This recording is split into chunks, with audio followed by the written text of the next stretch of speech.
আলহামদুলিল্লাহ, আজকের এই মজলিসে যারা উপস্থিত হয়েছেন দ্বীন শিখার জন্য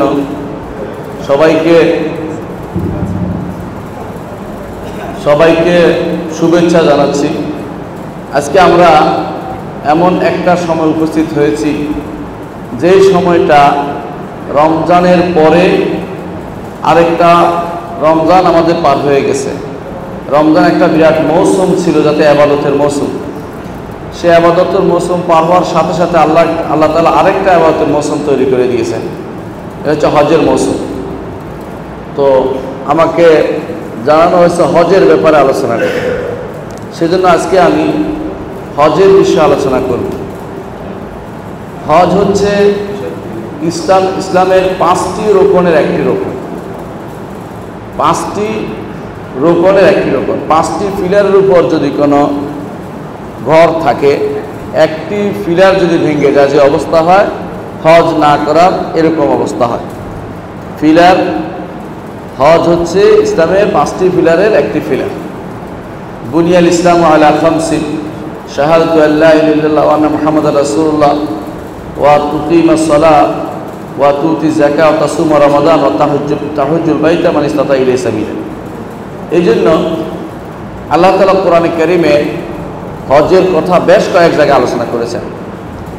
প্রথম যে আয়াতটি হজের উপর নাজিল হয়েছে তা হচ্ছে ওয়ালিল্লাহি আলান নাস হিজ্জুল বাইতি মান ইসতাতা ইলাইহি সাবিলা। এই আয়াত নাজিল হওয়ার পর রাসূলুল্লাহ সাল্লাল্লাহু আলাইহি ওয়াসাল্লাম ডেকে বললেন যে আল্লাহ তাআলা তোমাদের উপর হজ ফরজ করেছে, আল্লাহ তাআলা তোমাদের উপর হজ ফরজ করেছেন। এক সাহাবী নাম হচ্ছে আকরা ইবনে হাবিস আত-তামিমি রাদিয়াল্লাহু আনহু, তিনি দাঁড়িয়ে বললেন, ইয়া রাসূলুল্লাহ আফি কুল্লি আম, প্রতি বছর? তিনি 3বার কথা বললেন কোন বর্ণনান্তরে। রাসূলুল্লাহ সাল্লাল্লাহু আলাইহি ওয়াসাল্লাম বললেন, লাউ কুলতু নাম লা ওয়াজাবাত, যদি আমি বলতাম হ্যাঁ, তাহলে প্রতি বছর তোমাদের হজ করা ফরজ হয়ে যেত। ওয়ালা মাসতাতাত, তোমরা করতে পারতে না সেটা। তবে দেখা গেল হজের ফরজ আল্লাহ তাআলা করে দিয়েছেন, হজ ফরজ করে দিয়েছেন, কিন্তু নিয়ম নীতি বর্ণনার দায়িত্ব দিয়েছেন রাসূলুল্লাহ সাল্লাল্লাহু আলাইহি ওয়াসাল্লামকে। নিয়ম নীতির বর্ণনার দায়িত্ব পুরোটাই রাসূলুল্লাহ সাল্লাল্লাহু আলাইহি ওয়াসাল্লামের কাছে আল্লাহ তাআলা ন্যস্ত করে দিয়েছেন। রাসূল যেভাবে হজ করতে বলেন সেভাবে হজ হবে। এই জন্য তিনি রাসূলুল্লাহ সাল্লাল্লাহু আলাইহি ওয়াসাল্লাম বলেছেন, যদি আমি বলতাম যে প্রতি বছর, তাহলে প্রতি বছর হজ করা লাগবে, তোমরা করতে পারতে না। এই জন্য তিনি বললেন জীবনে একবার হজ ফরজ, এর বেশি হলে নফল। একবার হচ্ছে হজ ফরজ, এর বেশি হচ্ছে নফল। হজের ব্যাপারে আল্লাহ তাআলা সূরা বাকারার মধ্যে আলোচনা করেছেন লম্বা, আতিমুল হাজ্জা ওয়াল উমরাতা লিল্লাহ, হজ এবং উমরা আল্লাহর জন্য তোমরা পূর্ণ করো। হজের ব্যাপারে আল্লাহ তাআলা বলছেন, আল হাজ্জু আশহুরুম মা'লুমাত ফামান ফারাদা ফীহিনাল হাজ্জা ফালা রাফাসা ওয়ালা ফুসুকা ওয়ালা জিদালা ফিল হজ। বলেছেন আল্লাহ তাআলা হজের ব্যাপারে, হজ সুনির্দিষ্ট মাসে হয়, অর্থাৎ আপনি রমজান মাসে হজের নিয়ত করলে হবে না, আপনাকে শাওয়াল মাসে করতে হবে। হজের মাস 3টা, সেটা হচ্ছে শাওয়াল, জিলকদ, জিলহজ। এর আগে হজের নিয়ত করলে হবে, মানে হজের এহরাম বাঁধতে হবে না। মনে মনে নিয়ত থাকতে পারবে, সমস্যা নাই, এহরাম বাঁধতে হবে না। অনুরূপভাবে জিলহজ মাসের 9 তারিখের পরে আপনার এহরাম বাঁধতে হবে না। 9 তারিখ পর্যন্ত এহরাম বাঁধতে পারবেন, দুপুর পর্যন্ত, রাতে পর্যন্ত যদি কোনো আরাফার ময়দানে আপনি হাজির হয়ে যান, আপনার হজ হয়ে যাবে। রাতের মধ্যে যদি হাজির হয়ে যান আরাফার ময়দানে, এরপরে আর হজের নিয়ত করলে হবে না। এই জন্য আল্লাহ তাআলা বলেছেন, আল হাজ্জু আশহুরুম মা'লুমাত, হজ সুনির্দিষ্ট মাসে সংগঠিত হয়ে থাকে। ফামান ফারাদা ফীহিনাল হাজ্জা ফালা রাফাসা ওয়ালা ফুসুকা ওয়ালা জিদালা ফিল হজ। কেউ তোমাদের মধ্যে যদি হজ যদি কোনো নিজের ফরজ করে নেয় যে আমি করব, তাহলে হজ শুরু করলে তাহলে রাফাস করতে পারবে না, অর্থাৎ নারী গঠিত কোনো বিষয় আলোচনা করতে পারবে না। ওয়ালা ফুসুকা, আল্লাহর অবাধ্য স্মরণ করতে পারবে না। ওয়ালা জিদালা, ঝগড়া করতে পারবে না। হজের এহরাম বাঁধার পরে এগুলি করা যায় না। এটা যখন আল্লাহ তাআলা বর্ণনা করেছেন, ঠিক আল্লাহ তাআলা আবার বর্ণনা করছেন সূরা হজ্জের মধ্যে। হজ ফরজ কিভাবে হলো এই বিষয়টা তিনি আলোচনা করতেছেন। আল্লাহ তাআলা বলছেন, ইব্রাহিম আলাইহিসসালাম যখন তিনি কাবা ঘর নির্মাণ করছেন, কাবা ঘর নির্মাণের সময় তিনি দোয়াও করেছেন, রব্বানা তাকাব্বাল মিন্না ইন্নাকা আনতাস সামিউল আলিম। আল্লাহ, এই ঘর উঠেছি, তুমি যদি কবুল না করো তাহলে আমার এই পরিশ্রম পণ্ডশ্রম হবে। তাহলে এত বড় কাজ করেছেন তিনি নিজে, তারপরে আল্লাহর কাছে বিনয় হয়ে আছেন যে আল্লাহ, তুমি যদি কবুল না করো আমার এটা গ্রহণ করা হবে না। রব্বানা তাকাব্বাল মিন্না ইন্নাকা আনতাস সামিউল আলিম। আল্লাহ, তুমি আমাদের থেকে কবুল করো। এটা ইব্রাহিম আলাইহিসসালাম করেছেন। ইব্রাহিম আলাইহিসসালাম হজের ঘর উঠানোর পরে, কাবা শরীফ বানানোর পরে কি করলেন? আল্লাহ তাআলা তাকে নির্দেশ দিলেন যে ওয়াআদ্দিন ফিন নাস বিল হজ্জ ইয়াতুকা রিজাল, মানুষের মধ্যে আপনি হজের ঘোষণা দিন, হজের ঘোষণা দিন, নির্দেশ দিন, ডাকেন। আদ্দিন ফিন নাস, ডাকেন, ইয়াতুকা রিজালান, তারা পায়ে হেঁটে আসবে, ওয়া আলা কুল্লি দামিরিন, এবং তারা আসবে পশুর উপরে সওয়ার হয়ে, বাহনের উপর সওয়ার হয়ে আসবে। তখনকার দিনে বাহনে ছিল, এখনো বাহন, পশু না হোক বাহন। এখন হয়তো হেলিকপ্টার হয়েছে বা প্লেন হয়েছে, তখন তো এত কিছু ছিল না। দামের হলো কৃষকায় উট, কৃষকায় বাহন, যেগুলি চলতে চলতে শরীর ক্ষয় হয়ে গেছে, এরকম বাহনে করে তারা আসবে। ইয়াতুনা মিন কুল্লি ফাজ্জিন আমিক, দূর দূরান্ত থেকে আসবে। ইব্রাহিম আলাইহিসসালাম আল্লাহর নির্দেশ পালন করলেন। তিনি জাবাল আবু কুবাসে দাঁড়িয়ে ডাকলেন মানুষদেরকে, আইয়ুহান নাস ইন্নাল্লাহ কাতাবা আলাইকুমুল হজ্জ ফাহাজ্জু, হে মানুষেরা, আল্লাহ তাআলা তোমাদের উপর হজ ফরজ করেছেন, সুতরাং তোমরা হজ করো, সুতরাং তোমরা হজ করো। সেই যে ইব্রাহিম আলাইহিস সালামের ডাকে, আহ্বানে সাড়া দিয়ে কিয়ামত পর্যন্ত মানুষ হজ করতে যাবে। অনেকে মনে করে থাকেন যে তিনি শুনেছেন মায়ের পেটে থেকে, এটা সত্য না। তবে এটা সত্য যে প্রত্যেকে এই আহ্বানের কারণেই তিনি যাবেন, এই আহ্বান পূরণ করতে তিনি যাচ্ছেন। কারণ আমরা মিল্লাতা আবিকুম ইব্রাহিম হুয়া সাম্মাকুমুল মুসলিমিন, ইব্রাহিম আলাইহিসসালামের মিল্লাতে থাকার কারণে রাসূলুল্লাহ সাল্লাল্লাহু আলাইহি ওয়াসাল্লাম আবার এই হজটাকে আমাদের জন্য অনুমোদন করে দিয়েছেন। এই জন্য আমরা এই হজ করতে যাই। রাসূলুল্লাহ সাল্লাল্লাহু আলাইহি ওয়াসাল্লাম মক্কাতে তিনি যতদিন ছিলেন তিনি ফরজ হজ করেন নাই। তিনি যাইতেন, কেন যাইতেন জানেন? মানুষদেরকে আল্লাহর পথে আহ্বান করতে, দাওয়াত দিতে, আকীদার দাওয়াত দিতে তিনি হজের মৌসুমে যাইতেন। হজের মৌসুমে বিভিন্ন জায়গায় যেতেন, যাইয়া বলতেন, আইয়ুহান নাস, হে লোকেরা, কুলু লা ইলাহা ইল্লাল্লাহ তুফলিহু, হে লোকেরা, তোমরা যে লা ইলাহা ইল্লাল্লাহ বড় সফল কাম হতে পারবে। হজের মৌসুমটাকে তিনি দাওয়াতের মৌসুম বানিয়ে নিয়েছেন রাসূলুল্লাহ সাল্লাল্লাহু আলাইহি ওয়াসাল্লাম। আজও আমাদের হজের মৌসুমটাকে দাওয়াতের মৌসুম বানাতে হবে। হজের উদ্দেশ্য বুঝতে হবে, কি জন্য হজ করতে, হজের কি জন্য, হজের উদ্দেশ্যটা কি, হজের মধ্যে আমরা কি বলি, কোথায় হাজির হই, যেখানে যেখানে হাজির হই সেখানে কি বলি, পুরো জিনিসটা আমাদের জানা থাকা দরকার। এই জন্য রাসূলুল্লাহ সাল্লাল্লাহু আলাইহি ওয়াসাল্লাম যখন তিনি মক্কায় ছিলেন, পুরো সময়টা তিনি হজের মৌসুমে তিনি হাজিদের সাথে কাটাতেন। চিন্তা করে দেখুন, মদিনাবাসীরা তারা কিন্তু রাসূলুল্লাহ সাল্লাল্লাহু আলাইহি ওয়াসাল্লামের সাথে এই হজের মৌসুমেই দেখা করেছে। কোন জায়গায় দেখা করে জানেন? আকাবা, যেখানে আমরা সর্বশেষ পাথর মারি, সেই জায়গার নাম হচ্ছে আকাবা। সেই জায়গার নাম হচ্ছে আকাবা, যেখানে মিনাতে পাথর মারা হয়, এরপরে যে জায়গাটুকুর নাম হচ্ছে আকাবা। এখানে একটা মসজিদও আছে, মসজিদুল আকাবা বলে, এটাকে এখনো আছে, যেখানে রাসূলুল্লাহ সাল্লাল্লাহু আলাইহি ওয়াসাল্লাম আনসারদেরকে বায়াত করেছেন, আনসারদের থেকে বায়াত নিয়েছেন। কি বায়াত নিয়েছেন? যে আমি তোমাদের দেশে গেলে তোমরা আমাকে সাহায্য সহযোগিতা করবে, সাহায্য সহযোগিতা করবে। আমি হিজরত করতে পারি তোমাদের এলাকায়, তোমরা যাও, আমার পক্ষ থেকে এই দাওয়াত নিয়ে যাও, তাওহীদের দাওয়াত তোমাদের এলাকায় প্রচার প্রসার করো। এভাবে প্রথমে 3 বার এরকম আকাবা হলো। প্রথমে একদল গেল, দ্বিতীয়বার আসলো, তৃতীয়বার আসলো। প্রতি হজে তারা কিছু না কিছু লোক বেশি নিয়ে আসছে মদিনা থেকে। রাসূলুল্লাহ সাল্লাল্লাহু আলাইহি ওয়াসাল্লাম এইভাবে মক্কায় যতদিন ছিলেন তিনি ফরজ হজ করেন না, কিন্তু ওখানে যাইতেন। আরো কি জন্য যাইতেন জানেন? আরো এই জন্য যাইতেন, মক্কাতে থাকাকালীন তিনি দেখছেন যে মক্কার লোকেরা বিভিন্ন কারণে বিভিন্ন ভুল করছে। তার মধ্যে একটি হচ্ছে তালবিয়া পাঠের ভুল। আমাদের তালবিয়া কি? লাব্বাইক আল্লাহুম্মা লাব্বাইক, লাব্বাইক লা শারীকা লাকা লাব্বাইক, ইন্নাল হামদা ওয়ান নি'মাতা লাকা ওয়াল মুলক লা শারীকা লাক।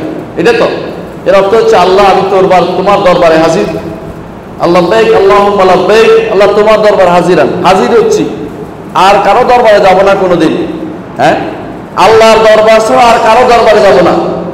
দরবারের তো অভাব নাই, সারা দুনিয়ার দরবার। আল্লাহ তোমার দরবারে হাজিরা দিচ্ছি। লাব্বাইক লা শারীকা লাক, আল্লাহ তোমার কোনো শরীক নাই। আমি শুধুমাত্র এই কথাই বলবো, ঘোষণা দিব লাব্বাইক লা শারীকা লাক, যেন এই ঘোষণা আমার জীবনের সবকিছু। ইন্নাল হামদা ওয়ান নি'মাতা লাকা ওয়াল মুলক, নিশ্চয়ই প্রশংসা, যত প্রশংসা হতে পারে। ইন্নাল হামদা ওয়ান নি'মাতা, প্রশংসা, ওয়ান নি'মাত, আমার যত নেয়ামত, ইন্নাল হামদা ওয়ান নি'মাতা লাকা, আপনার পক্ষ থেকে আসছে, আর কেউ আমাকে নেয়ামত দিতে পারে না। আমি স্বীকৃতি দিচ্ছি যে আপনি আমাকে নেয়ামত দিয়েছেন, আর কেউ দেয় নাই। ওয়াল মুলক, ক্ষমতা আপনার বলে আমি স্বীকৃতি দিচ্ছি, যাবতীয় ক্ষমতা আপনার, নেয়ামতও আপনার। যত কিছু পৃথিবীতে মানুষ পাচ্ছে কার? এগুলি আল্লাহ। আর কেউ কোনো নেয়ামত দেয় নাই, কেউ সন্তান দেয় নাই, কেউ বিপদ থেকে আমাকে উদ্ধার করেনি, কেউ আমাকে আমার কোনো কিছু প্রার্থিত জিনিস দিতে পারেনি। কে দিছে? আল্লাহ। আমি তোমার প্রশংসা করে যাচ্ছি, তুমি আমাকে নেয়ামত দিয়ে যাচ্ছ, আর তুমি মহাদাতা, তুমি হচ্ছে মালিক। এটা রাসূলুল্লাহ সাল্লাল্লাহু আলাইহি ওয়াসাল্লাম, এটা ছিল তালবিয়াত ইব্রাহিম আলাইহিস সালাতু ওয়াস সালাম। ইব্রাহিম আলাইহিস সালাতু ওয়াস সালাম এই তালবিয়া, তিনি এই তালবিয়ার ঘোষক ছিলেন। ইন্নাল হামদা ওয়ান নি'মাতা লাকা ওয়াল মুলক লা শারীকা লাক, তোমার কোনো শরীক নাই। এই তালবিয়ার ঘোষণা ইব্রাহিম আলাইহিস সালাতু ওয়াস সালাম তিনি দিয়েছিলেন। দেওয়ার পরে এই তালবিয়া আরবদের মাঝে এই তালবিয়া বহুল প্রচলিত ছিল। কিন্তু কি হলো, আরবদের মধ্যে এক গোত্র খুব বেশি প্রভাবশালী হয়ে গেল। ওদের নাম হলো খুজাআ গোত্র। খুজাআ গোত্রের এক ব্যক্তি খুব প্রভাবশালী হলো, তার নাম হলো আমর ইবনে লুহাই আল খুজাই। আমর ইবনে লুহাই আল খুজাই, ওই লোক অসুস্থ হয়ে পড়লো একবার। অসুস্থ হয়ে যাওয়ার পরে সে তার রোগ ভালো হচ্ছিল না। এবার গেল বালকা বিশাম, সিরিয়াতে একটা জায়গা আছে বালকা, সেখানে গেল। যাওয়ার পরে সেখানে তাকে বলা হলো যে এখানে যদি কোনো গোসল করো তো তুমি ভালো হয়ে যাবে। সে ওখানে গোসল করছে, সত্যি সত্যি তার শরীর ভালো হয়ে গেল। এটা ছিল আল্লাহর পক্ষ থেকে পরীক্ষা। কে ইমানের উপর থাকে আর কে ইমানের উপর থাকে না, পরীক্ষা করা হলো। সে ভালো হওয়ার পরে বললো যে কেন ভালো হইলাম? বলে যে এখানে একটা মূর্তি আছে, নাম হচ্ছে হোবল। হোবলটার কারণে তুমি ভালো হয়েছে। সে বিশ্বাস করে ফেললো। সে হোবলটা কাঁধে নিয়ে চলে আসলো, কাবার ভিতরে নিয়ে ঢুকে রাখে। কাবার ভিতরে সর্বপ্রথম এই কাবাতে এই মূর্তি পূজার আবিষ্কার করে আমর ইবনে লুহাই আল খুজাই। এই লোকটি ওখান থেকে এটা নিয়ে আসে কাবার ভিতরে প্রতিস্থাপন। এটা হাত ছিল না, হাত ভাঙ্গা ছিল। তারপরেও এক হাতের মধ্যে ছিল, ওইটার মধ্যে তুলির বসাইতো, ওই যে নিব কি নিব না স্বর বসাইতো, ভালো মন্দ অথবা কিছুই না এরকম বসাইতো। তিনটা ভাগ্য পরীক্ষা করতো এটা দিয়ে। এটা ছিল হোবল। এইটা প্রথম শিরক। এই জন্য রাসূলুল্লাহ সাল্লাল্লাহু আলাইহি ওয়াসাল্লাম বলেছেন, আমি দেখেছি আমর ইবনে লুহাই আল খুজাইকে যে সে তার শরীরের আঁতগুলি নিয়ে জাহান্নামের মধ্যে দৌড়াদৌড়ি করতেছে, চলতেছে। ফাইন্নাহু আউয়ালু মান গায়্যারা দীন ইব্রাহিম, সর্বপ্রথম দ্বীন ইব্রাহিমকে পরিবর্তন করছে সে। ও আউয়ালু মান সাইয়াবা সাওয়াই, প্রথম সে শ্বাস ছাড়ছে। শ্বাস ছাড়া বুঝেন? আমাদের দেশে গরু ছাড়ে না, দেখছে না, মান্নত করে না, এর নামে, কবরের নামে, পীরের নামে। সর্বপ্রথম এই কাজটি করেছে কে? আমর ইবনে লুহাই আল খুজাই। ওয়া আবাদ আল আসলাম, সে সর্বপ্রথম মূর্তি পূজা করেছে। এই জন্য সে কি করছে, যখন দেখলো হজের মৌসুমে যে লাব্বাইক আল্লাহুম্মা লাব্বাইক লা শারীকা লাকা লাব্বাইক ইন্নাল হামদা ওয়ান নি'মাতা লাকা ওয়াল মুলক লা শারীকা লাক, এটা বললে তার হুবলের কোনো মর্যাদা হয় না, কারণ সবে তো আল্লাহকে দেওয়া হলো, হুবলের কি কাম? তখন সে বলল যে না, একটু পরিবর্তন করে দেই, ক্ষমতা থাকলে যা হয় একটু পরিবর্তন করে দেই। পরিবর্তন করে কি দিল? বলে এখন থেকে বলবা লাব্বাইক আল্লাহুম্মা লাব্বাইক লাব্বাইক লা শারীকা লাক, আল্লাহ তোমার দরবারে হাজির, তোমার কোনো শরীক নাই, এটা তো ঠিক আছে।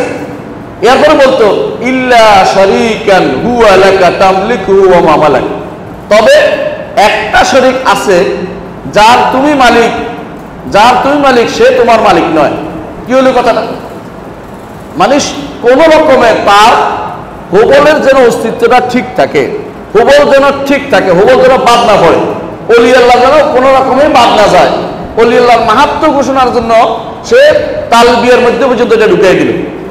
রাসূলুল্লাহ সাল্লাল্লাহু আলাইহি ওয়াসাল্লাম মক্কায় যতদিন হজ করেছেন সেখানে যাইতেন,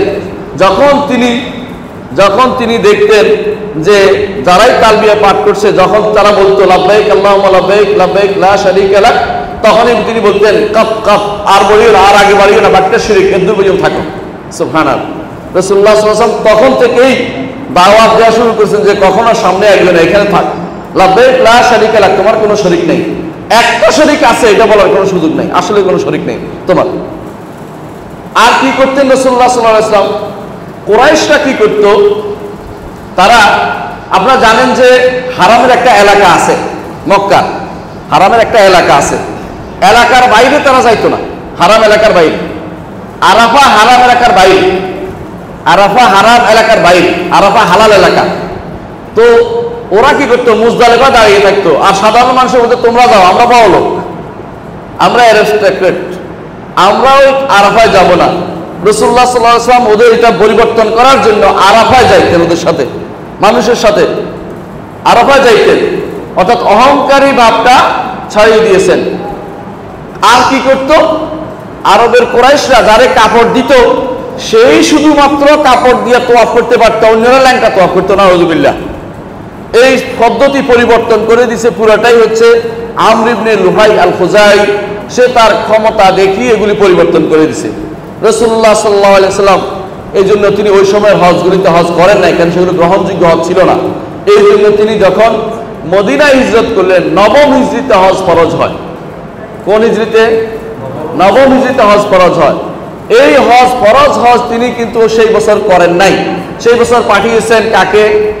আবু বকর রাদিয়াল্লাহু আনহুকে হজের নেতা হিসেবে পাঠিয়েছেন, হজের নেতা হিসেবে পাঠিয়েছেন। এরপরে আলী রাদিয়াল্লাহু আনহু পাঠিয়েছেন ঘোষণা দেওয়ার জন্য যে আলা লা ইয়াহুজ্জু বাদাল আম মুশরিক, এই বছরের পরে আর কোনো মুশরিক হজ করতে পারবে না। আলা লা ইয়াতুফু আহাদুম বিল বাইতি উরিয়ান, সাবধান, ঘরে আর বাইতুল্লাহ কেউ যেন ল্যাংটা হয়ে তোয়াফ না করে, নির্দেশ দিলেন।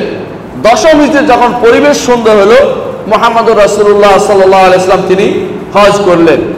এই হজ হচ্ছে রাসূলুল্লাহ সাল্লাল্লাহু আলাইহি ওয়াসাল্লামের সর্বশেষ হজ, এইটার নাম হচ্ছে বিদায় হজ, হাজ্জাতুল ওয়াদা বলা হয় এটাকে। এই হজে রাসূলুল্লাহ সাল্লাল্লাহু আলাইহি ওয়াসাল্লাম সাহাবায়ে কেরামকে কিভাবে করতে হবে তা শিক্ষা দিয়েছেন। জাবের রাদিয়াল্লাহু আনহু বলেন, রাসূলুল্লাহ সাল্লাল্লাহু আলাইহি ওয়াসাল্লাম তিনি রওনা হয়েছেন মদিনা থেকে তিনি রওনা হয়েছেন, যার উযর নাই, বিশেষ উযর, চলতে পারতেছে না, সে ব্যতীত কেউ মদিনাতে আর থাকে না, সবাই হজ করতে যাবে রাসূলুল্লাহ সাল্লাল্লাহু আলাইহি ওয়াসাল্লামের সাথে। সুবহানাল্লাহ। জাবের রাদিয়াল্লাহু আনহু বলেন, এমন কি অসুস্থকে রাসূলুল্লাহ সাল্লাল্লাহু আলাইহি ওয়াসাল্লাম বলতেন যে তুমি হজ করো, ওয়াশতারতি, আর শর্ত করো যে যেখানে পারবো না সেখানে হালাল হয়ে যাবে, তারপরে রাসূলুল্লাহ সাল্লাল্লাহু আলাইহি ওয়াসাল্লাম যাইতেন, সবাই যেতে চাইতেন। চতুর্দিক থেকে মানুষ একত্রিত হলে রাসূল মদিনা থেকে বের হয়ে মুজদালিফা অবস্থান নিলেন, মুজদালিফা না, মদিনা থেকে বের হয়ে যুলহুলাইফা অথবা ওয়াদি আকিক, বিশুদ্ধ মানে, সেখানে অবস্থান নিলেন।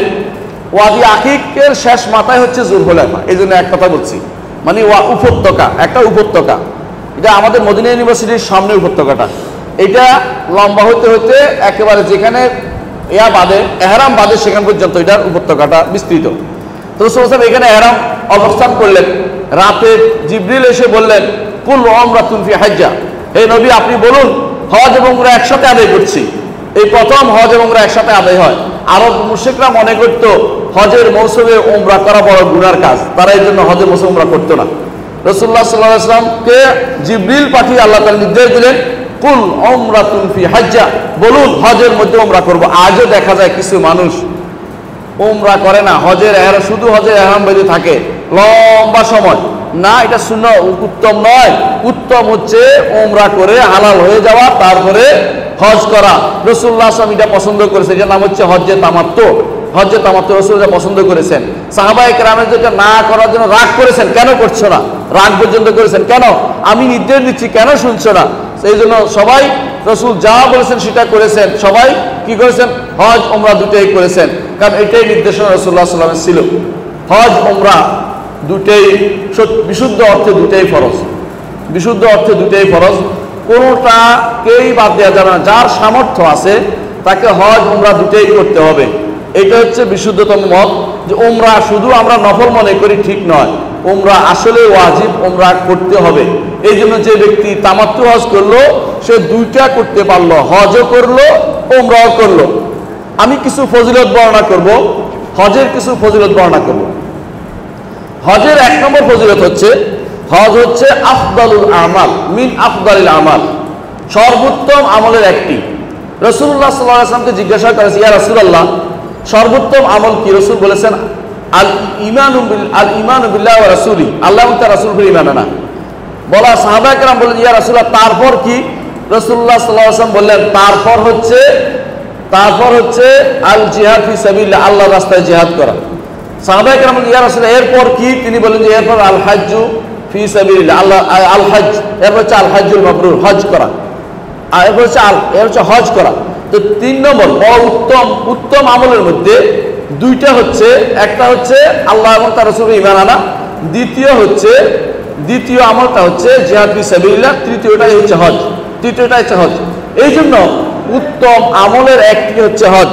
রাসূলুল্লাহ সাল্লাল্লাহু আলাইহি ওয়াসাল্লাম এই হজের ব্যাপারে দ্বিতীয় যে শ্রেষ্ঠত্ব বা দ্বিতীয় যে হজের যে ফজিলত, তা হচ্ছে রাসূলুল্লাহ সাল্লাল্লাহু আলাইহি ওয়াসাল্লাম বলেছেন আল হাজ্জুল মাবরুর লাইসা লাহু জাযাউন ইল্লাল জান্নাহ, হজ্জে মাবরুরের একমাত্র প্রতিদান হচ্ছে জান্নাত। অর্থাৎ আর কোনো প্রতিদান দিয়ে আল্লাহ তাআলা খুশি হবে না, জান্নাত দিয়ে তাকে আল্লাহ তাআলা খুশি করে দিবেন।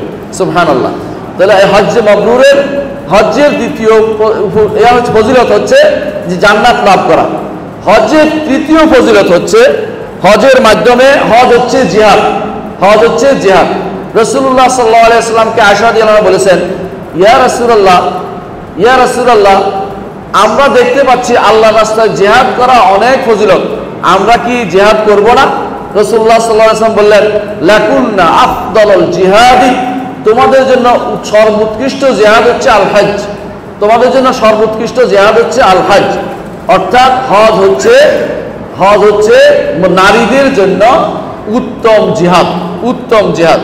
অন্য বর্ণনা আসছে আহসানুল জিহাদ, যে জিহাদের মধ্যে লা কিতালা ফিহি, মারামারি হানাহানি নাই। যুদ্ধ তো মারামারি লাগে, এটার মধ্যে কোনো মারামারি হানাহানি নাই, এটা হচ্ছে জিহাদ।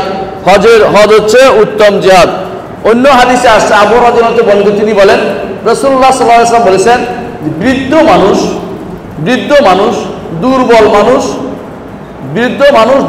মানুষ, নারী এবং শিশুদের হজ হচ্ছে জিহাদ। নারী এবং শিশুদের, বৃদ্ধ মানুষ, দুর্বল মানুষ, এদের হজ হচ্ছে জিহাদ সমতুল্য। একজন মানুষ এই হজের মাধ্যমে জিহাদ সমতুল্য সওয়াব লাভ করতে পারে। হজের আরেকটি ফজিলত হচ্ছে হজ গুনাহ মিটিয়ে দেয়।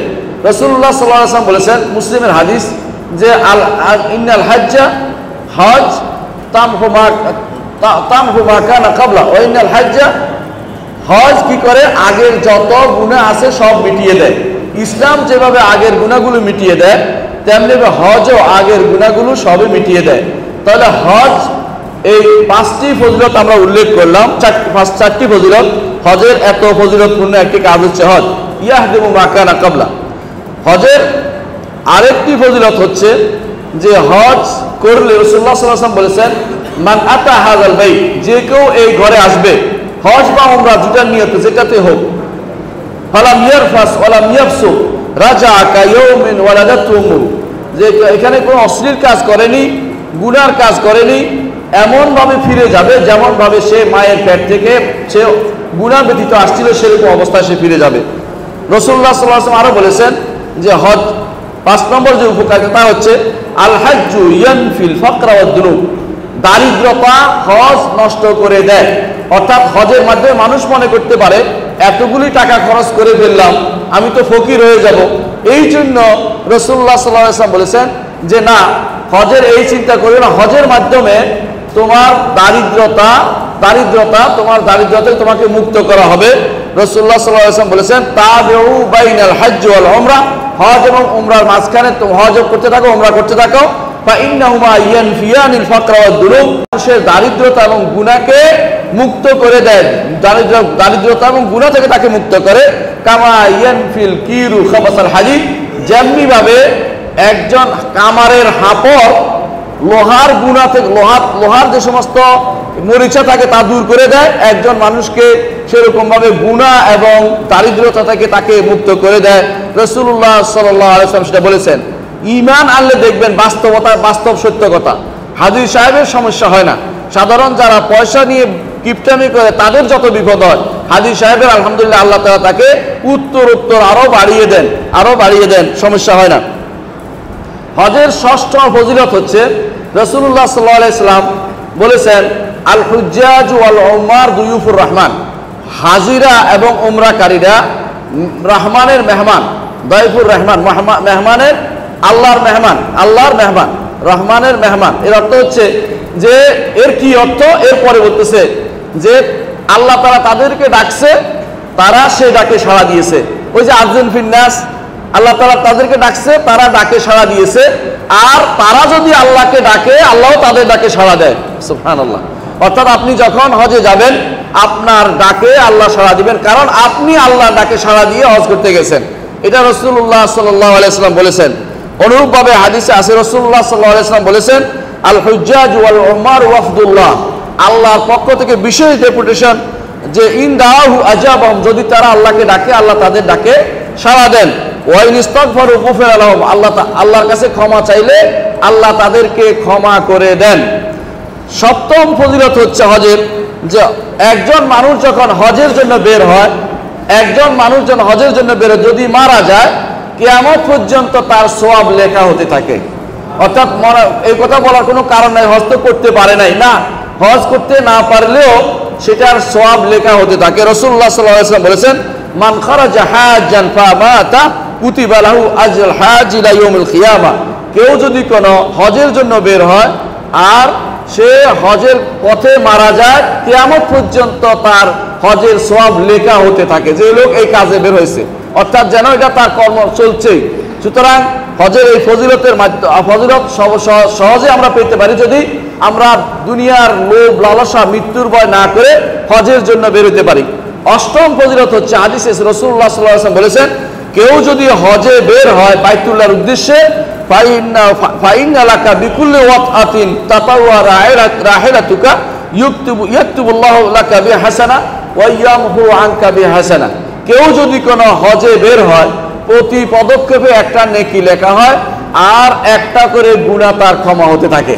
অর্থাৎ প্রতি পদক্ষেপে সামনে যতদূর যাবেন, যতদূর প্রতি পদক্ষেপে গুনাহ মাফ হতে থাকে আর আপনার জন্য একটি নেকি লেখা হতে থাকে।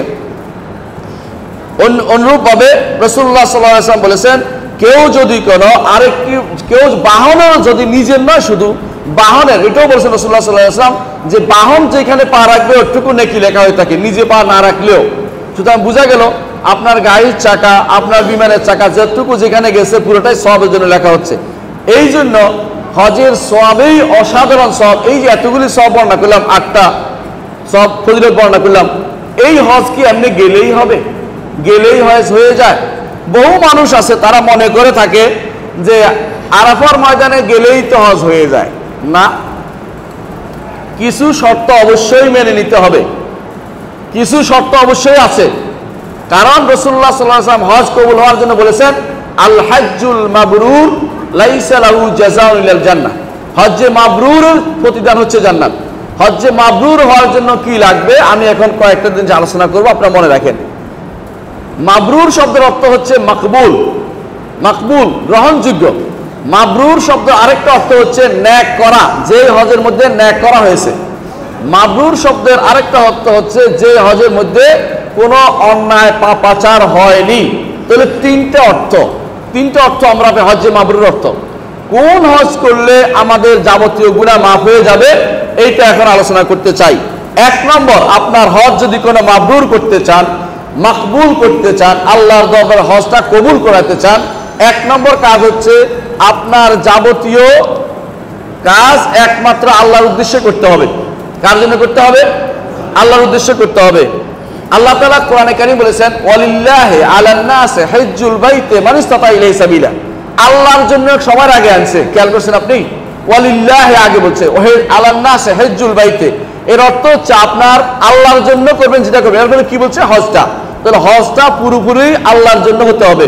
এই জন্য রাসূলুল্লাহ সাল্লাল্লাহু আলাইহি সাল্লাম তিনি কি করেছেন, যখন তিনি রাকামিতে পা রাখছেন, যখন তিনি ইহরাম বাঁধছেন, তখন একটা গুরুত্বপূর্ণ কথা বলেছেন, আল্লাহুম্মা হিজ্জাতান লা রিয়া ফিহা ওয়ালা সুমা।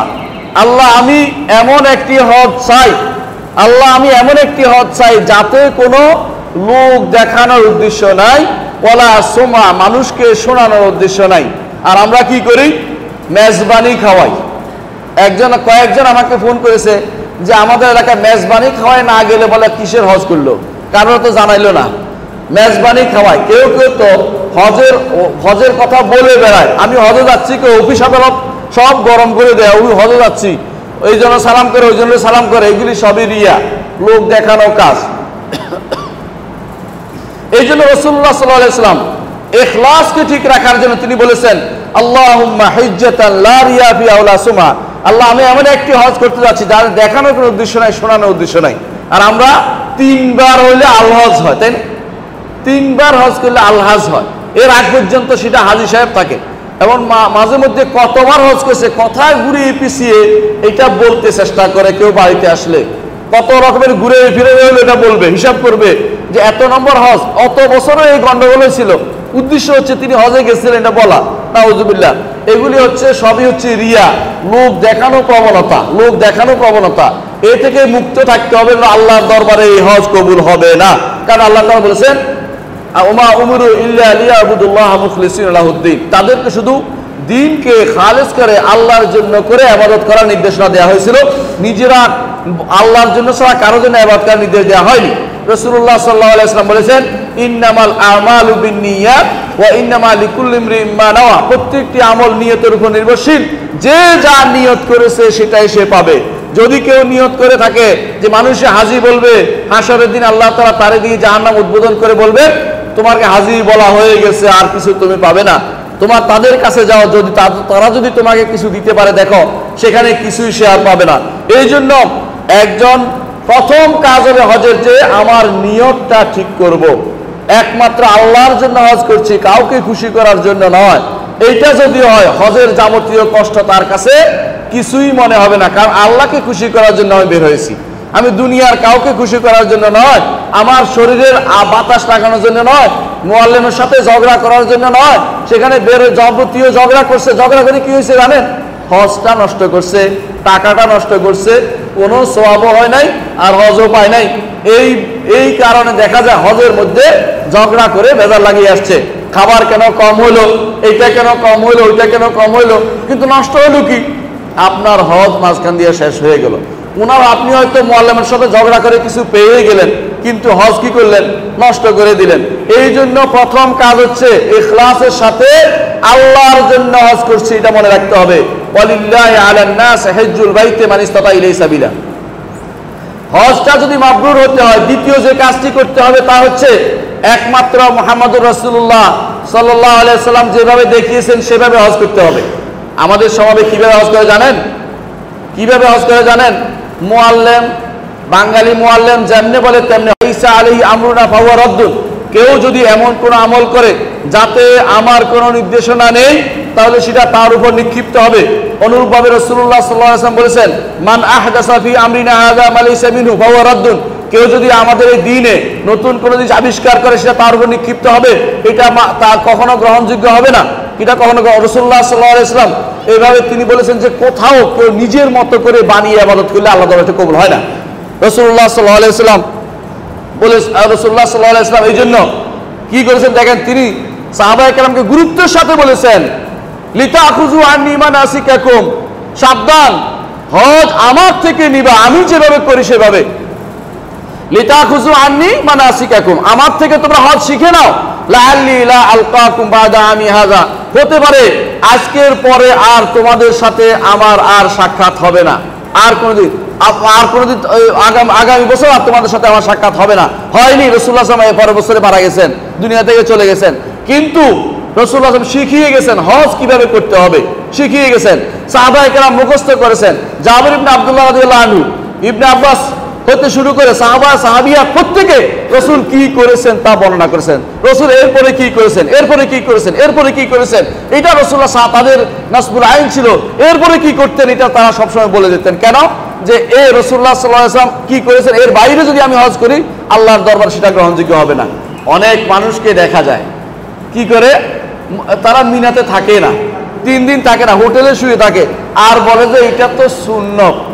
আপনাকে এটা সুন্নত কে বলেছে? রাসূল কি ছিলেন না?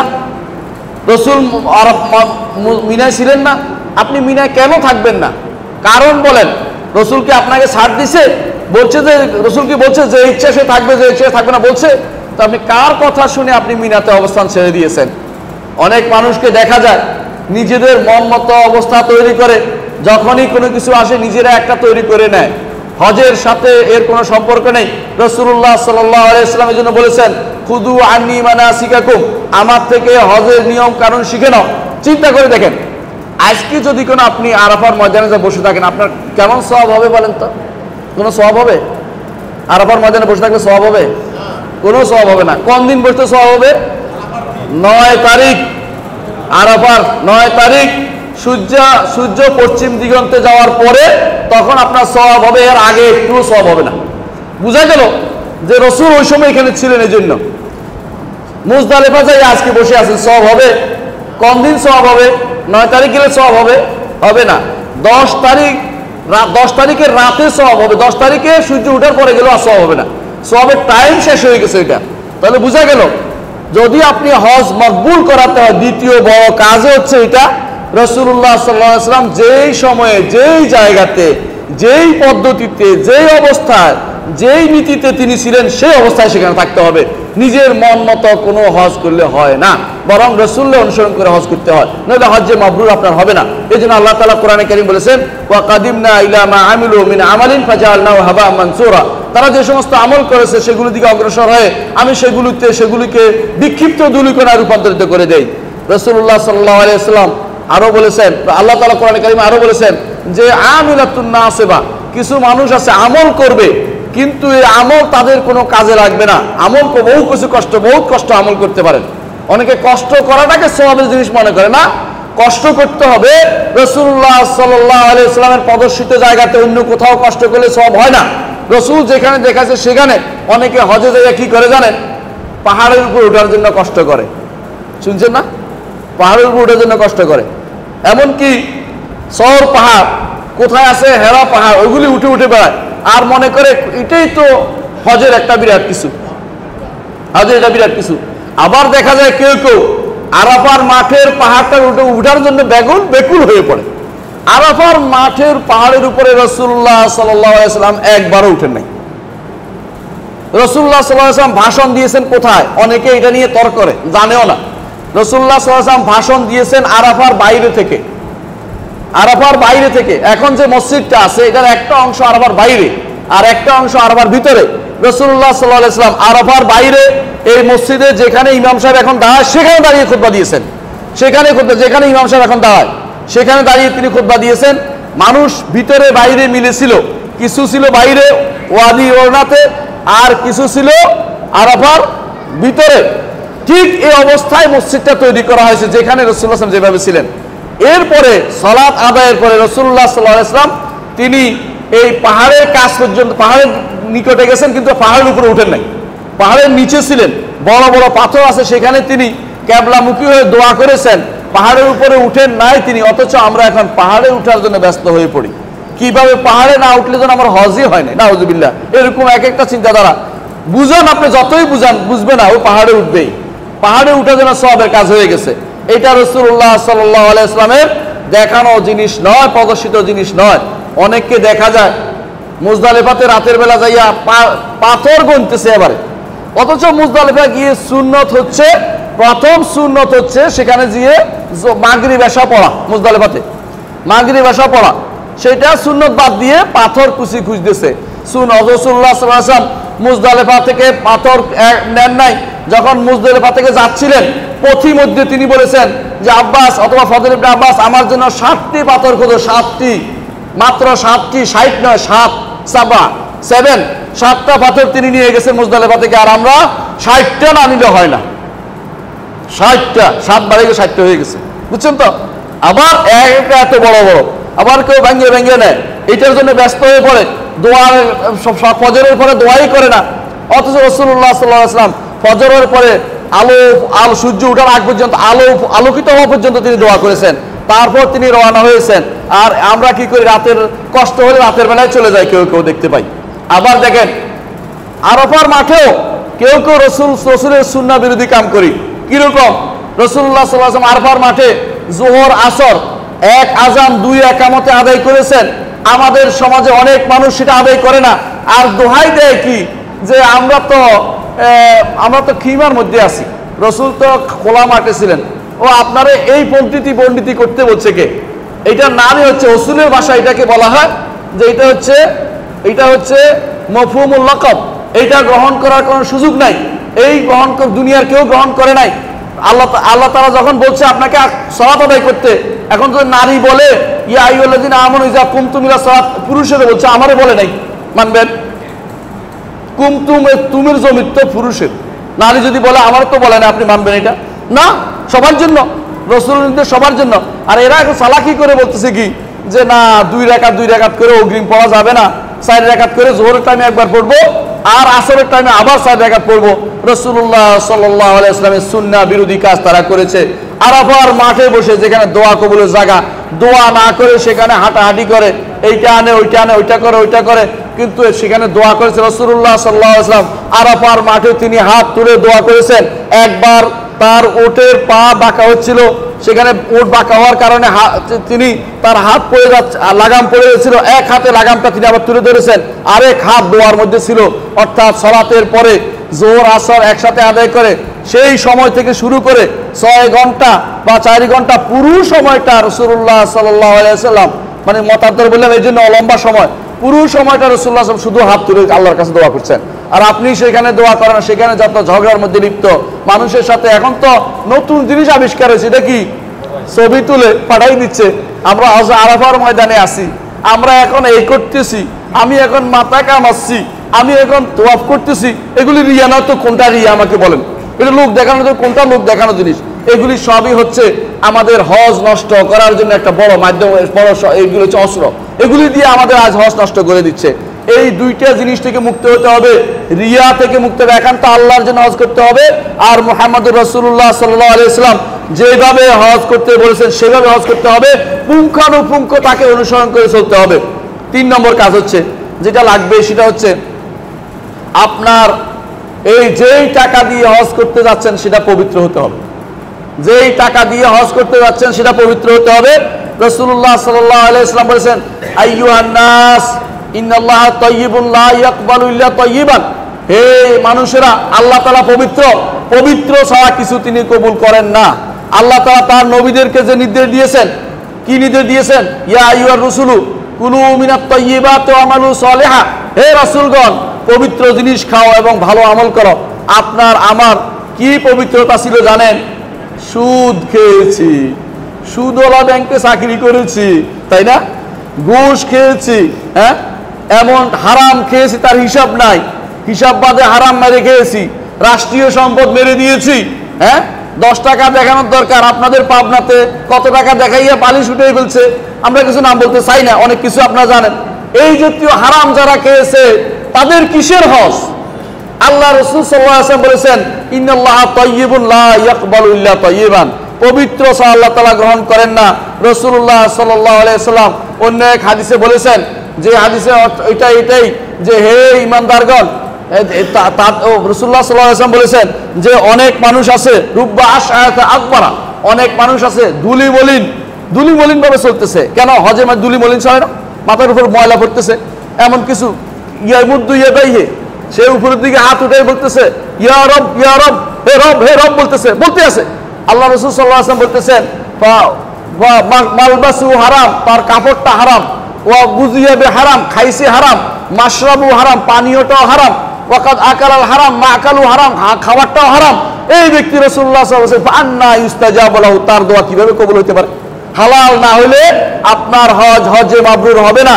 কত মানুষের হজ এরকম চলে যাচ্ছে তার হিসাব নাই। এই জন্য আব্দুল্লাহ ইবনে ওমর রাদিয়াল্লাহু আনহুকে তার ছাত্র বলতেছে যে হে ইবনে ওমর, দেখুন না হাজিদের সংখ্যা কত বেড়ে গেছে। তখন ইবনে ওমর বললেন বল কুল মা আকসারার রাকব, হাজি বাড়ে নাই, সওয়ারি বেড়ে গেছে।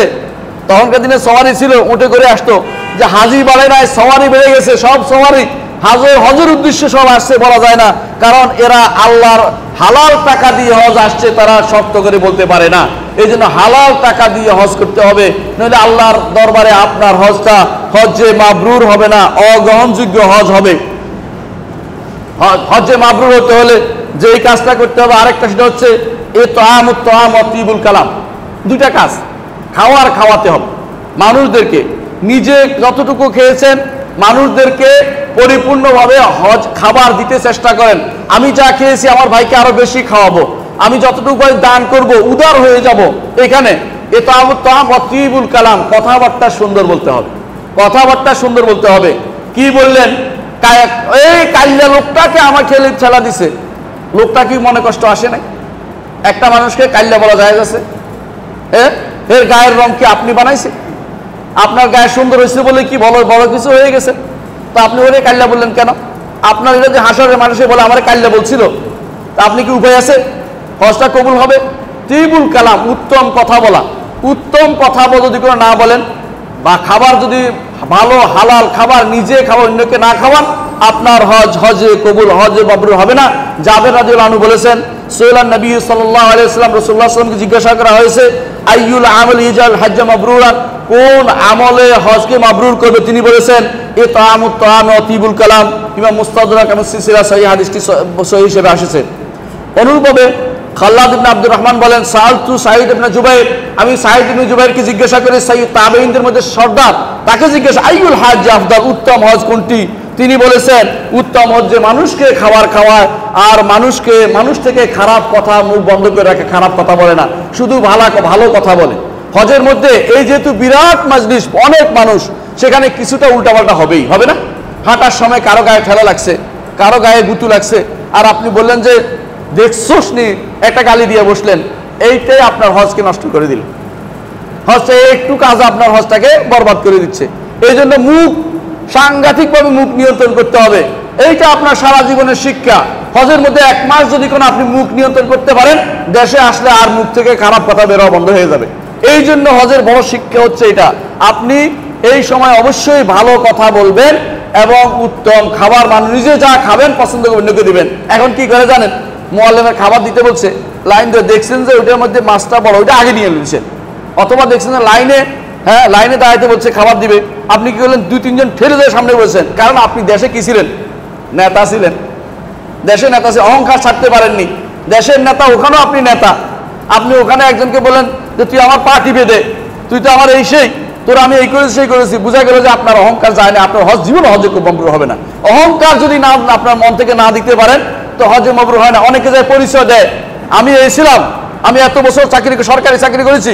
ও সরকারি চাকরি আল্লাহর দরবারে কিছু যায় আসে না।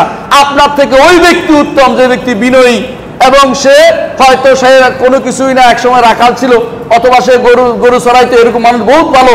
রাসূলুল্লাহ সাল্লাল্লাহু আলাইহি ওয়াসাল্লাম এই লোকদের সম্পর্কে বলেছেন যে এই লোকগুলি কখনো যারে কেউ কোনো গুরুত্বও দেয় না, এই লোকগুলি আল্লাহর উপর কসম করলে আল্লাহ কোনো আয়াত চাইছে দিয়ে দিই, অথচ ওদেরকে রাসূলুল্লাহ সাল্লাল্লাহু আলাইহি ওয়াসাল্লাম বলেছেন যে এদের কোনো মূল্যই নেই আল্লাহর কাছে, যারা অহংকার করে থাকবে। হজের মধ্যে আপনি ভালো কথা বলতে পারলেন না, আপনার মুখে শুধু অহংকারী শব্দ, আপনার হজ কোনোদিন হজে মাবরুর হবে না। 5 নম্বর যে কাজটি করবেন হজে মাবরুর হওয়ার জন্য, সেটা হচ্ছে জাবের ইবনে আব্দুল্লাহ রাদিয়াল্লাহু আনহু বলেন, রাসূলুল্লাহ সাল্লাল্লাহু আলাইহি ওয়াসাল্লামকে জিজ্ঞাসা করা হয়েছে হজের বিল কি জিনিস, কোন কাজ করলে হজটা মাবরুর হবে? রাসূলুল্লাহ সাল্লাল্লাহু আলাইহি ওয়াসাল্লাম বলেছেন যে আনতুফশি সালাম, সালাম প্রসার করো। আব্দুল্লাহ ইবনে ওমর রাদিয়াল্লাহু আনহু বাজারে যেতেন শুধু সালাম দিতে।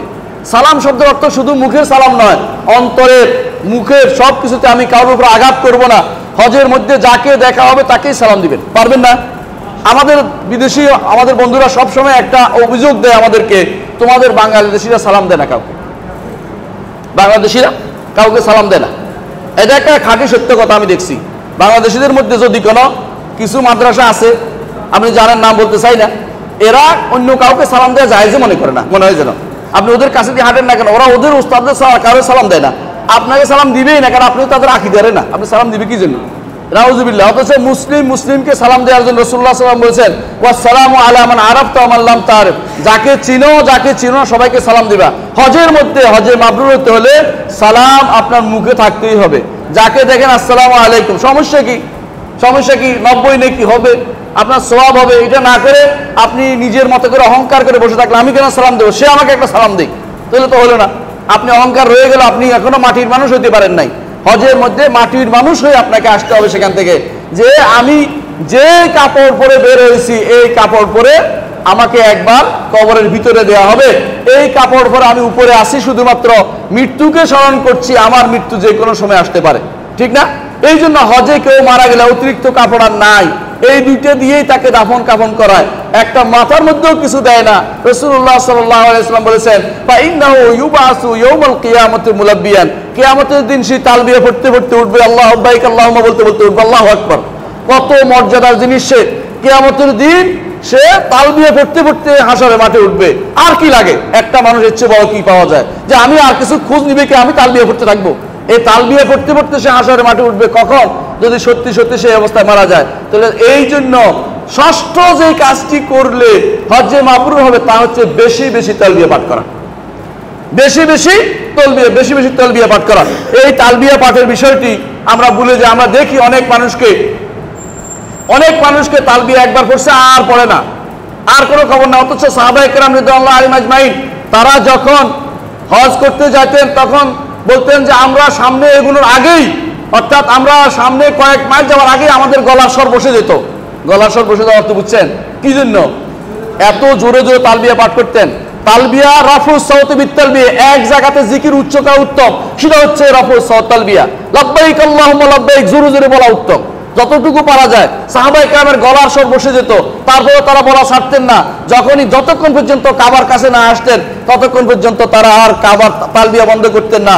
কিন্তু আজ আমাদের হাজী সাহেবরা তালবিয়া তো পড়েই না, অন্য কেউ পড়লে সারাক্ষণ গল্প করতেছে, টেলিফোন করতেছে, ছেলেটা কি করে, বউটা কি করে, ওটা কি করে, ওটা পরে শোনা যাবে। তুই তো এখন তালবিয়া হজ করতে আসছিস, তো দুনিয়ার খবর, কোন খেতে কে আসছে, কোন দোকানে কত আয় হয়েছে, ওই যদি হিসাব টেলিফোনে চলতে থাকে তো আল্লাহর জন্য কি বেরোইছে?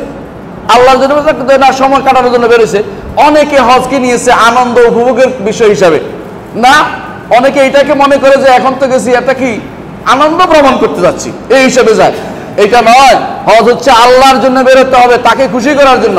এই জন্য বেশি বেশি তালবিয়া পাঠ করতে হবে, তাওহীদের ঘোষণা দিতে হবে। তালবিয়া হচ্ছে তাওহীদের ঘোষণা, শিরক মুক্তির ঘোষণা। এই ঘোষণা যত বেশি দিবেন তত বেশি সেটা আল্লাহর দরবারে কবুল হবে এবং সেটা হজ্জে মাবরুর হবে।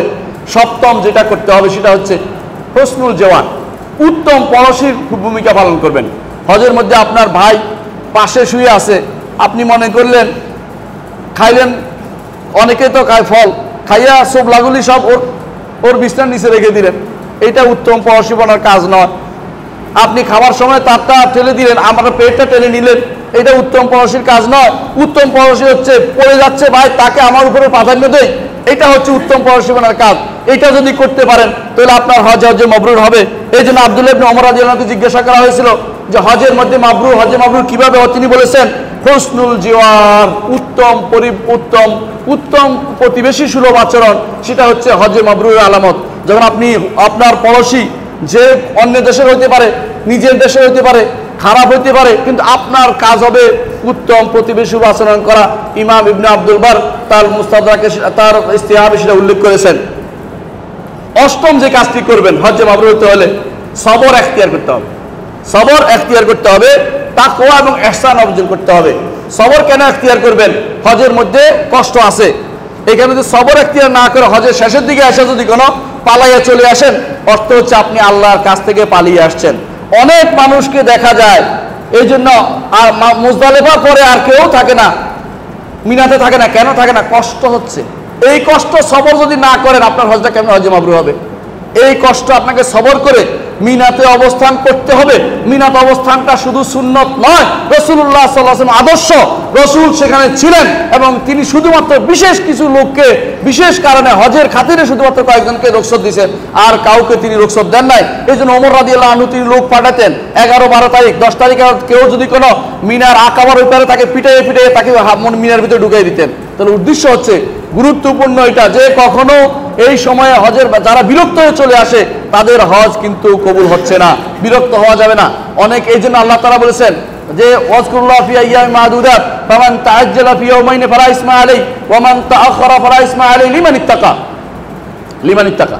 আল্লাহ তাআলা বলছেন আল্লাহকে তোমরা বিশিষ্ট কিছু দিনে আল্লাহকে ডাকো, হ্যাঁ, সুনির্দিষ্ট কিছু দিনে। যে ব্যক্তি 3 দিন ডাকবে তারও সমস্যা নাই, যে ব্যক্তি 2 দিন ডাকবে তারও সমস্যা নাই, তবে তাকওয়ার অধিকারী হয়ে, অর্থাৎ বিরক্ত হয়ে না। অনেকে 2 দিন 3 দিন থাকে না কেন? বিরক্ত, এত কষ্ট কেন করব, বিরক্ত হয়েছিল। এই বিরক্ত যদি হন তাহলে কিন্তু আপনি হজ্জে মাবরুর আপনার হলো না। বিরক্ত হওয়া যাবে না। সাথীরা চলে আসছে এই জন্য আপনি চলে আসছেন, এটা আলাদা কথা, কিন্তু বিরক্ত হয়ে হজের উপরে চলে আসা এটা ঠিক নয়। এই কাজটি অনেকে করে থাকে। অনেকে বলে আমি তো পাথর মারতে পারি না, সে কিন্তু দুনিয়া সব কাজ পারে, বাজারে সব চলে তার, দেশে আসলে যত হিসাব সব পারে, বাজারে হিসাব নিতে পারে, কোন মার্কেটে কি আছে সব খবর রাখতে পারে। 1 টাকা লাভ পাওয়ার জন্য প্রয়োজনে 1 মাইল 2 মাইল হাইটে চলে যায় কিছু ভালো জিনিস আনার জন্য, কিন্তু ওই পাথর মারার জায়গা কথা আমি তো পারবো না, তুই মাইরে দে আমারটা, এটা হজ হবে না। সে সামর্থ্য আছে, যতক্ষণ সামর্থ্য আছে আরেকজন হজ করতে মারলে হবে না। অনেকে মেয়েদের পাথর আমি মেরে দিচ্ছি কেন? মেয়ে ছেলে মানুষ, মেয়ে ছেলে সারা দুনিয়া ঘুরে বেড়ায়, এখন ওরা পাথর মারতে পারবে। এদেরকে রাতে নিয়ে যান, বিকালে নিয়ে যান, এদেরকে সময় মতো নিয়ে যান না, আর আপনি বাড়ি দিচ্ছেন, আপনি এই দরদ না, আপনি তাকে নষ্ট করে দিচ্ছেন তার হজটাকে। তাকে সময় মতো নিয়ে যান, যে সময় ভিড় নাই। এখন আলহামদুলিল্লাহ পাথর মারতে কোনো ভিড় হয় না, এখন তাদেরকে নিয়ে তাদের মাধ্যমে তাদেরকে সুন্দর করে হজের কাজটা সুন্দরভাবে আঞ্জাম দেন, এটাই হচ্ছে নিয়ম। ওই অনেকে কি করে জানেন, মানুষের টাকা দেয়, আমার পাথরটা মেরে দিয়ে, এই একটু মারা হবে না।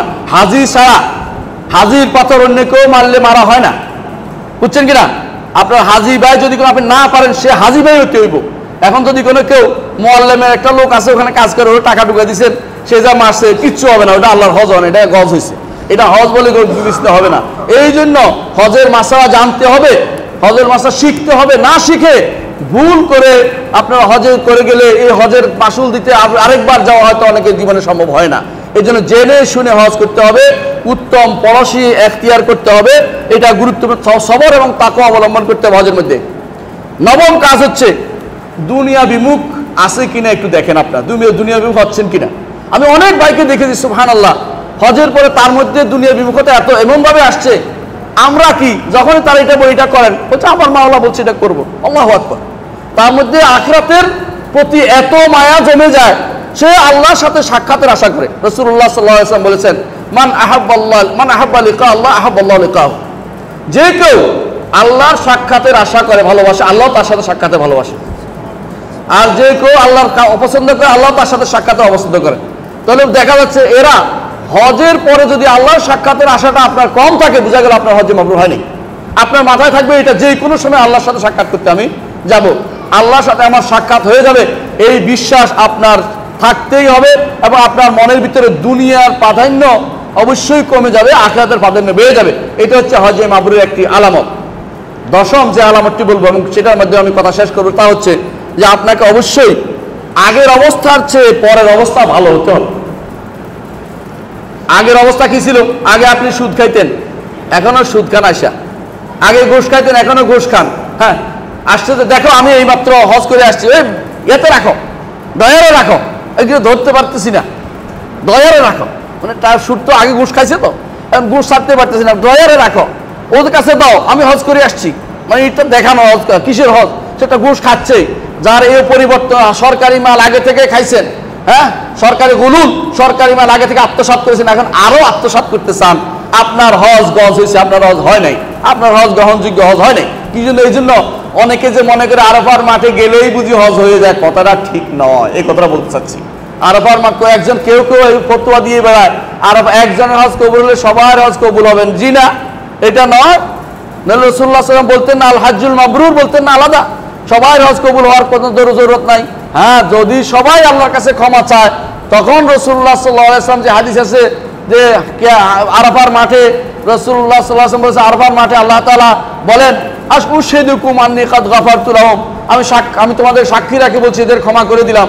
এটা হয় তখন যখন তারা ঠিকই আল্লাহর কাছে ক্ষমা চায়। যে অহংকারী হয়, যে হজ্জে মাবরুর কাজগুলি করেনি, যে আল্লাহর নিয়ম, আল্লাহ তার রাসূলের নিয়মের বাইরে চলেছে, আল্লাহর জন্য কাজ করেনি, তার কিন্তু হজ কবুল হচ্ছে না।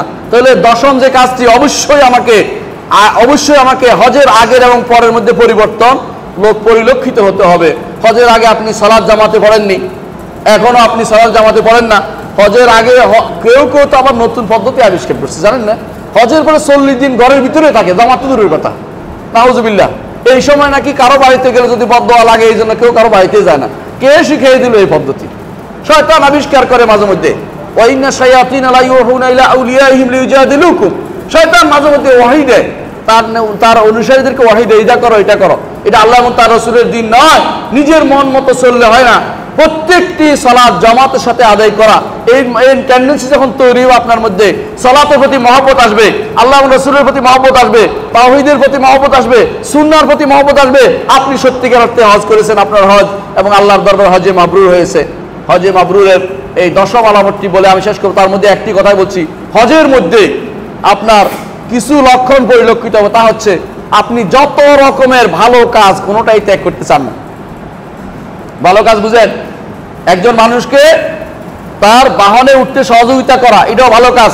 আর আমরা কি করে জানেন? গাড়িতে উঠছি, আমি চুপ করে বসে থাকি, না জানি কাউকে সিটটা দিতে হয়। একটা মেয়ে দাঁড়িয়ে যাচ্ছে আর আপনি বসে যাচ্ছেন, আপনার মতো অহংকারী আর কয়জন আছে? চুপ করে বসে থাকেন, বলে কে মোয়ালের থেকে সিট নিয়ে আসুক। এখন সে মেয়েটা সিট নিয়ে আসতে পারবে কোথাও থেকে? আপনি বৃদ্ধ মানুষকে না দিয়ে আপনি চুপ করে বসে রয়েছেন। একজন মানুষ অসুস্থ, তাকে না দিয়া, আপনি জানেন যে আপনার অমুক অসুস্থ, আপনি তারা না দিয়ে চুপ করে বসে কথাও বলেন না। আপনি ইয়াং ম্যান, আপনি তার জন্য ছাড় দিতে পারেন না। আপনার হজে মাবরুর কিভাবে হবে? আপনি তো ভালো ব্যবহার করেন নাই, সুতরাং হজে মাবরুর অর্থই হচ্ছে আপনি অবশ্যই ন্যাক কামাইতে গেছেন, অন্যায় নয়, গুনাহ নয়। কেউ কি করে হজ করে গুনাহ যখন মাফ করে, শয়তান তাকে ওয়াসওয়াসা দেয়, মদিনা যাও। মদিনা তো যাইতে হয়, কোনো সন্দেহ নাই। মদিনা গেলেন, মসজিদ নববীর জিয়ারত করা সওয়াবের কাজ। কেউ নিয়তটা বদলায় দেয়, কবরের নিয়ত করা গুনার কাজ। কোনো কবরের উদ্দেশ্যে সফর করা জায়েজ নাই। মসজিদ নববীর জন্য সফর করবেন, যাওয়ার পরে সেখানে আপনি রাসূলের কবর জিয়ারত করবেন, সুন্দর কথা, কোনো সমস্যা নাই। কিন্তু সমস্যা কি? ওখানে যাইয়া আল্লাহর রাসূল, আমি তো দুনিয়ার বুকে এই করছি সেই করছি, আপনি আল্লাহরে বলেন না, আমার কথা কিন্তু আপনি শুনবেন, আল্লাহ তো শুনবে না। বাস আপনার জীবনের আমল নষ্ট হয়ে গেছে এটা দিয়ে। কেন? রসুলের কাছে চাইছেন। রসুলের কাছে কিছু চাওয়া অর্থ হচ্ছে শিরিক করা। রসুলের কাছে কিছু চাওয়া হচ্ছে শিরিক করা। দুনিয়া কেউ কি করে, আমাদের দেশে বই একটা বেরোচ্ছে ধর্ম মন্ত্রণালয় থেকে, দেখবেন যে আবু বকরের কাছে কতক্ষণ চায়, ও যাইয়া রসুলের কাছে কতক্ষণ শিরিক শিক্ষা দেওয়া হচ্ছে। আমাদের এই বইগুলিতে অনেকে আছে বানিয়ে অনেক রকমের দোয়া নিয়ে যাচ্ছে।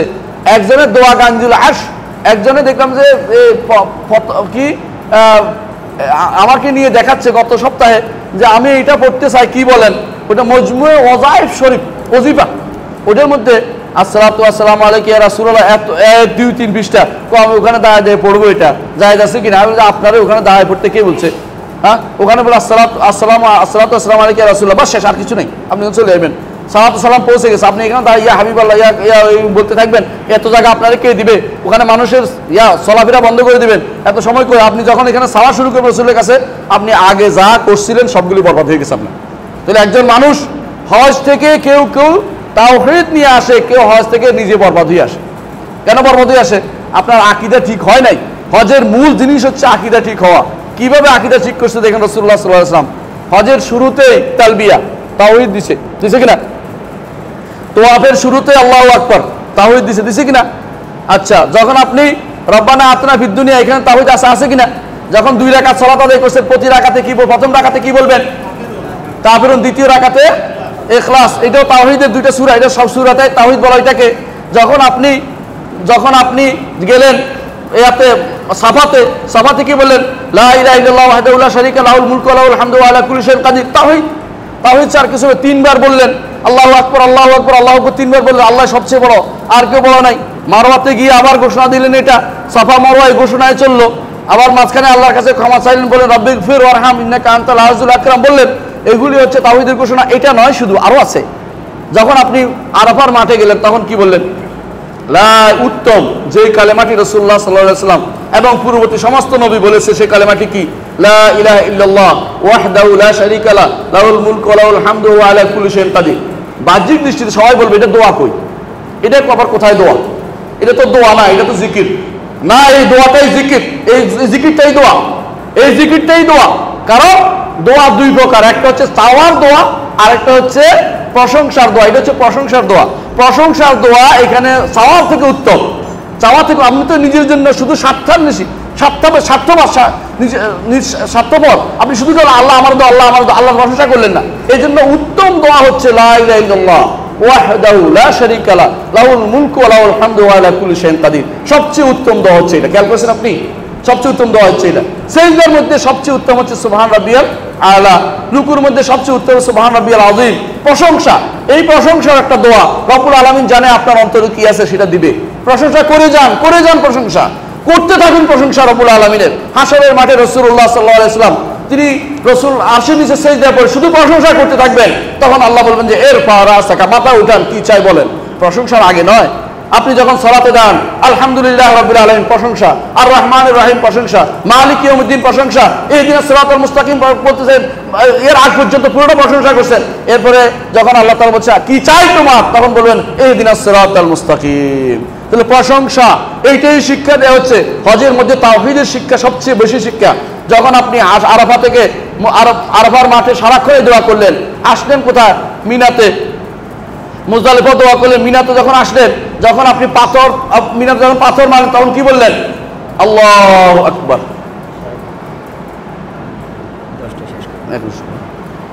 আল্লাহু আকবার, আল্লাহু আকবার বলে আপনি পাথরটা মারলেন। আল্লাহু আকবার মানে কি?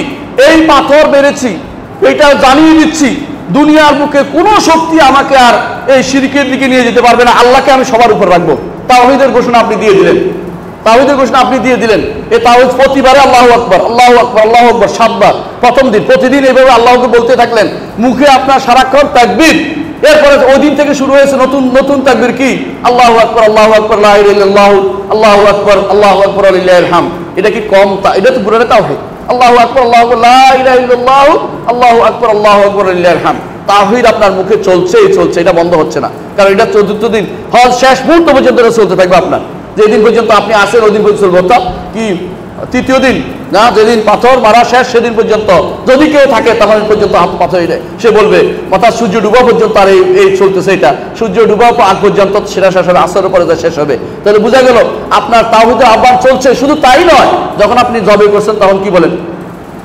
আল্লাহু আকবার, ইন্না সালাতি ওয়া নুসুকি ওয়া মাহইয়া ওয়া মামাতি লিল্লাহি রাব্বিল আলামিন লা শারীকা লাহু ওয়া যালিকা উমিরতু ওয়া আনা আউয়ালুল মুসলিমিন। আপনি তাওহীদের ঘোষণা দিচ্ছেন। আমার জীবন, আমার মরণ, আমার সালাত, আমার কুরবানি যত কিছু আছে একমাত্র রব্বুল আলামিনের জন্য আমি করছি, আর কারোর জন্য না। আল্লাহু আকবার। আমার আল্লাহ কত বড়, আমার আল্লাহ মহান। কেমন মহান তিনি! আসমান জমিন সবকিছু তার কাছে ক্ষুদ্র ক্ষুদ্র অতি ক্ষুদ্র, কিছুই না যেগুলি তার।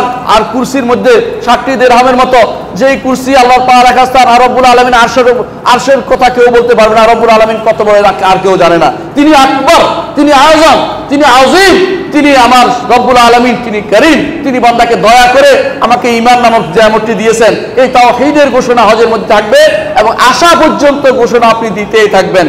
শুধু তাই নয়, আবার যখন বিদায় তওয়াফ করছেন তখনও আবার তাকবীর ঘোষণা করছেন। আবার শেষ মুহূর্ত পর্যন্ত চলে আসছেন 2 রাকাত সালাত করে। কারণ আপনি জানেন যে বিদায় তওয়াফের পরেও 2 রাকাত সালাত আছে।